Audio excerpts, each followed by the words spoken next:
Hello, everyone. Welcome to Lunar Reason for the May 2026. Hello, Christine. How are you? I'll be really honest. I don't know if I'm high as a kite because I'm doing too much, right? Or I'm exhausted and I've gone into another alternative state.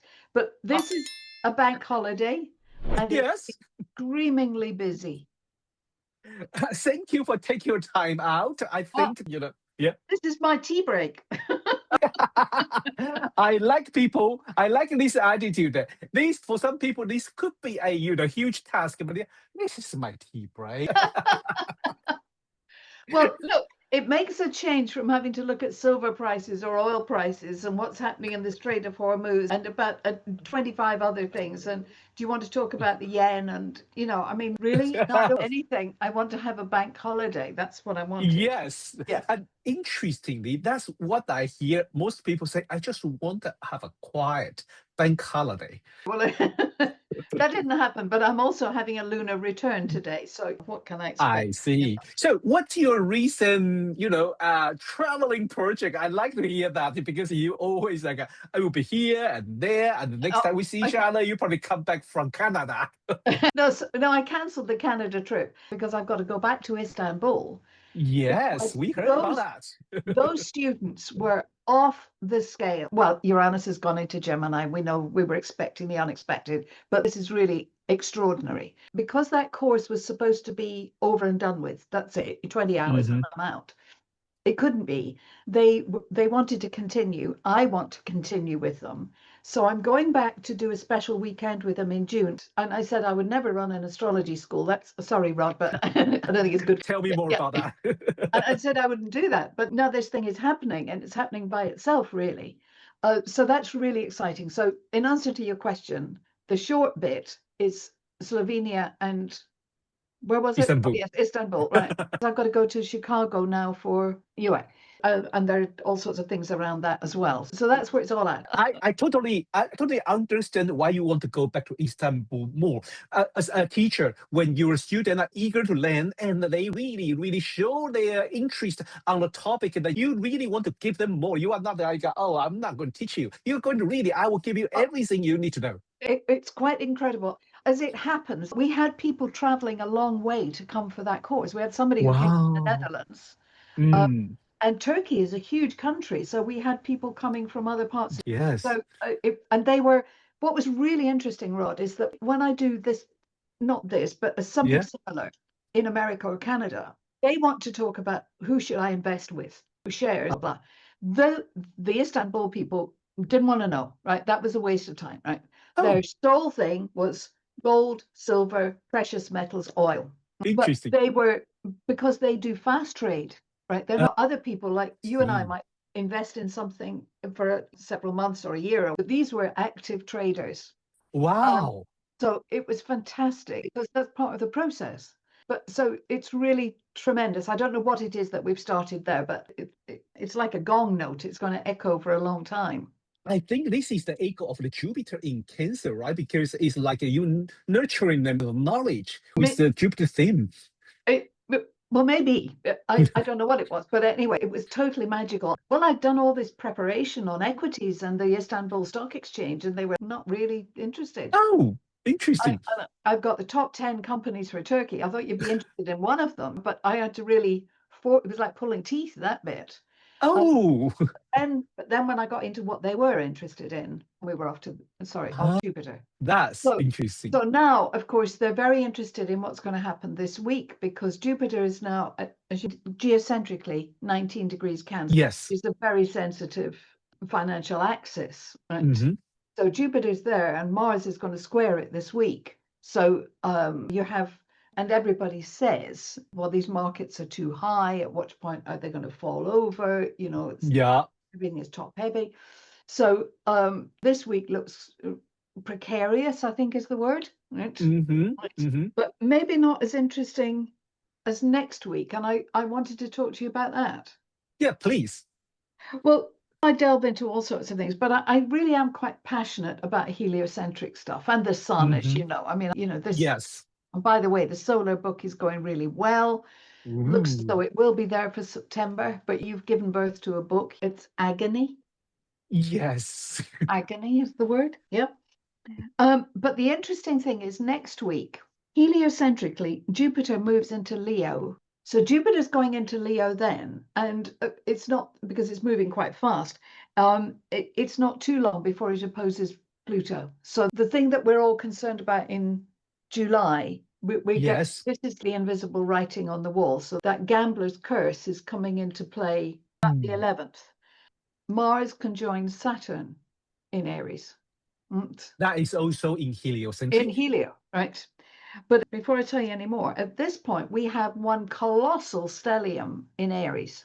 Mm-hmm. And although we've been thinking geocentrically, well, that the Aries bit is kind of gone now, the sun is moved on. Heliocentrically, we've got a massive play up still of Aries. So that aggressive, that's being unfair about Aries, but it can be very aggressive, can't it? It's really punchy, right? Or hyperactive. That's a better expression.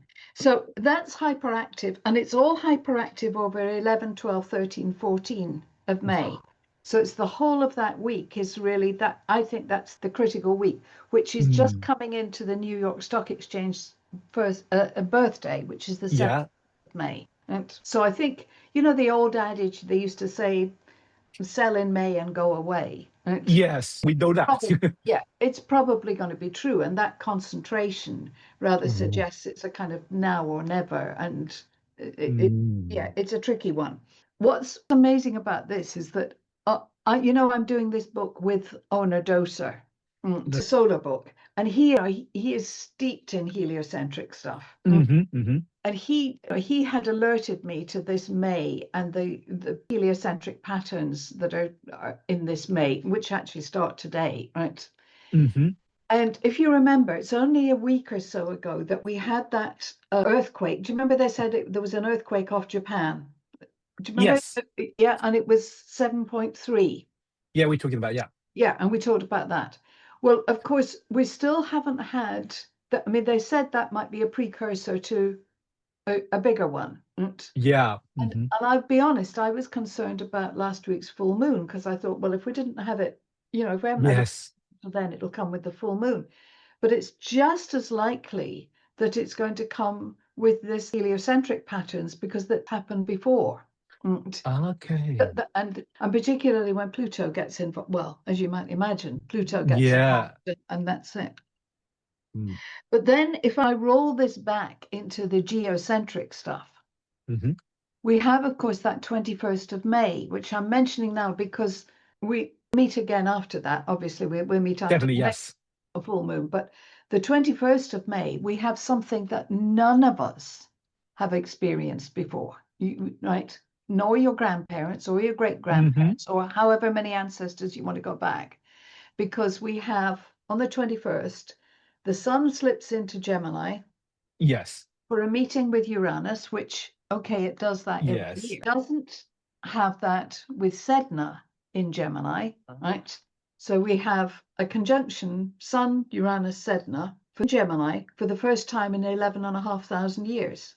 Whoa. So what is that about? Because we can't go back. I mean, we're pattern seekers. We like going back to see what happened last time.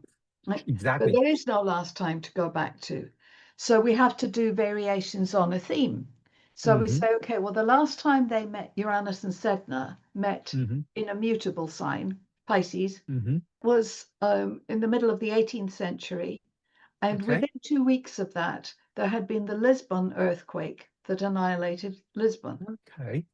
I then took my research a bit further because Uranus and Sedna will align about once every century, give or take. Okay, yes. But it's a very, very slow orbit, Sedna's one. I mean, it's forever in it. It's in Aries for hundreds of years.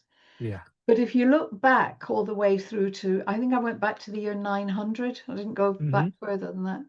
But each time, within 2 weeks of the alignment, there had been some major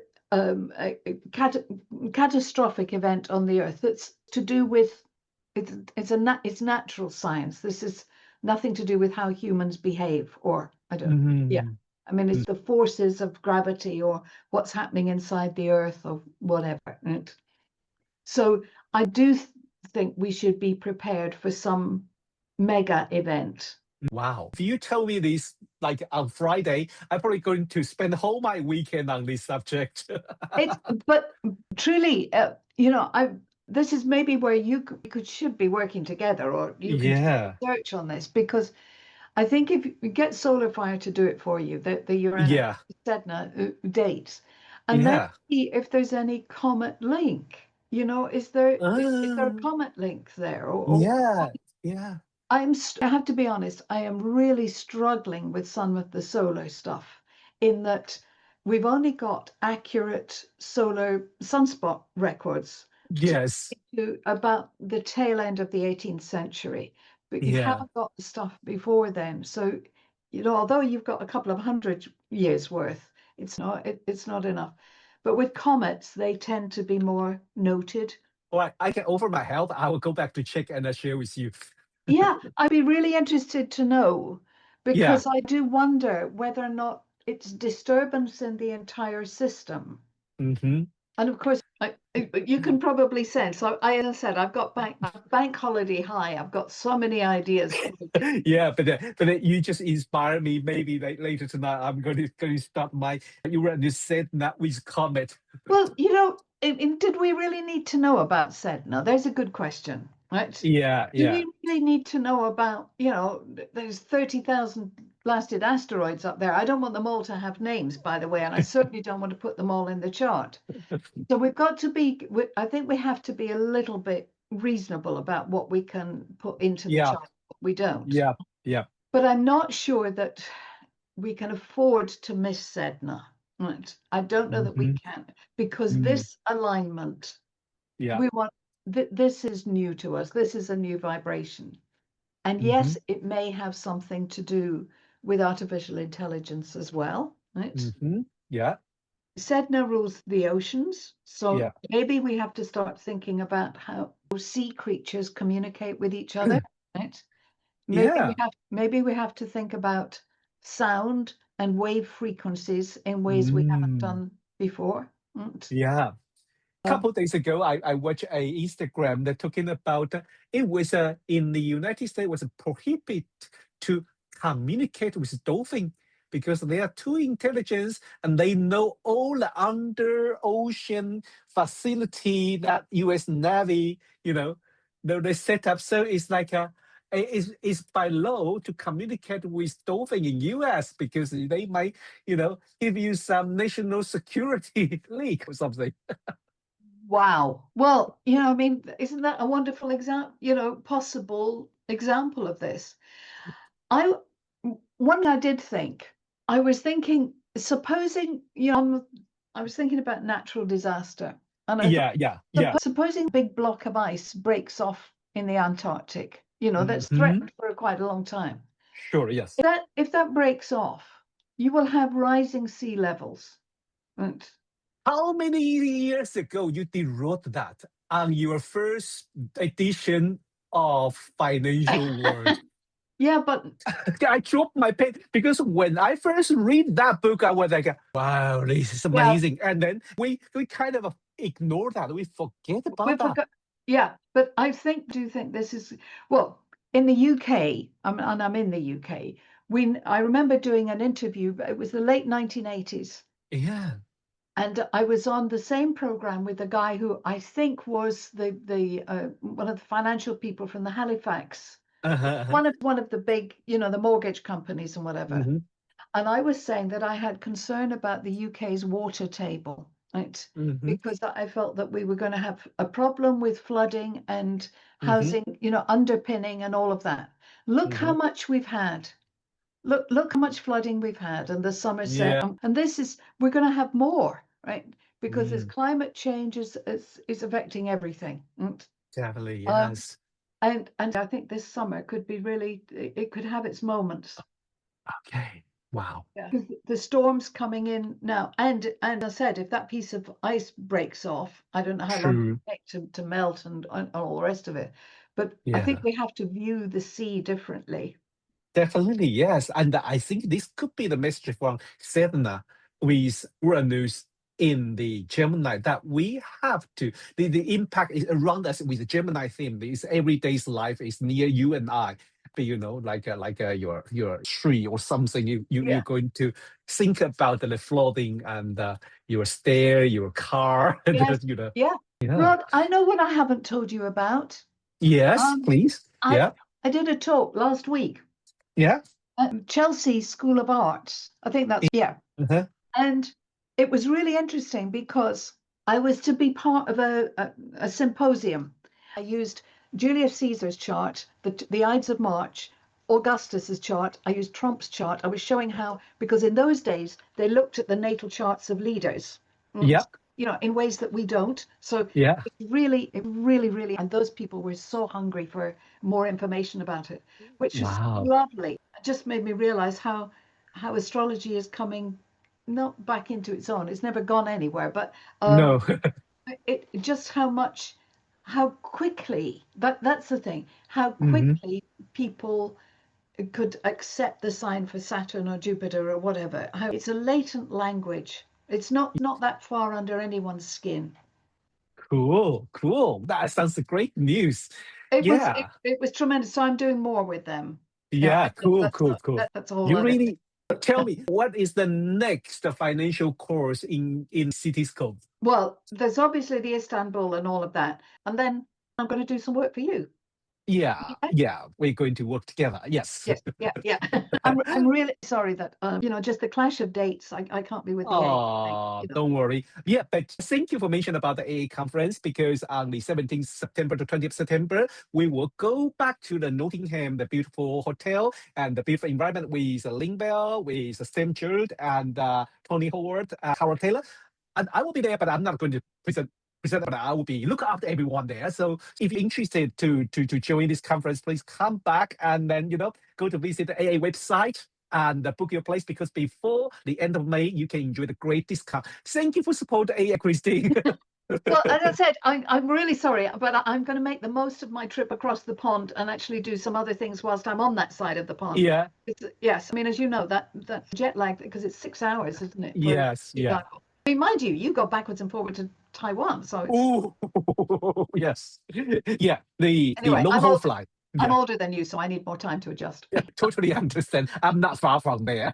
Well, thank you, Christine. Thank you today for this interesting conversation. We talk a lot from the life to the heliocentric and to the how share your knowledge with even non-astrologer. That sounds so interesting. It was so lovely, and we're so greedy for more. So we know we've got a bigger audience to read. Yes, definitely. Well, see you next month then. So see you next time. Yes. Bye-bye. Bye. Yeah. And I've been waiting in the shadow of the sun.